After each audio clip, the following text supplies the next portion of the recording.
Ordinary people focus on finding high-paying job, while rich people focus on their net worth. Magkaiba yan. And kailangan mo ma-break tong barrier na ito. Paano yung mindset ko nasa trabaho compare dito tungkol sa kayamanan ko? So, now, let's understand the power of net worth. Pag-usapan natin yan. Understanding your net worth. For example, may negosyo ka, unang taon, benta, 500,000, naging 950 the following year. Difference, 450. Naging 1.7, 2.9. So, ito yung corresponding differences, no? So, kung ganito ang nangyari sa negosyo nyo, maganda, pangit. Ganda, no? Maganda. Pero tignan natin. From 500, 950, 450 difference, magkano siya? Yung growth na yon 90. From 950 to 1.7, ang growth ay 80. Then.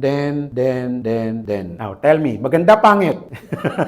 Pangit pala. O, yan. So, anong nangyari? That's the difference between rich people and ordinary people. Ordinary people focus on mere numbers, while rich people, they focus on growth. Maganda naman ito kung tutusin. Kasi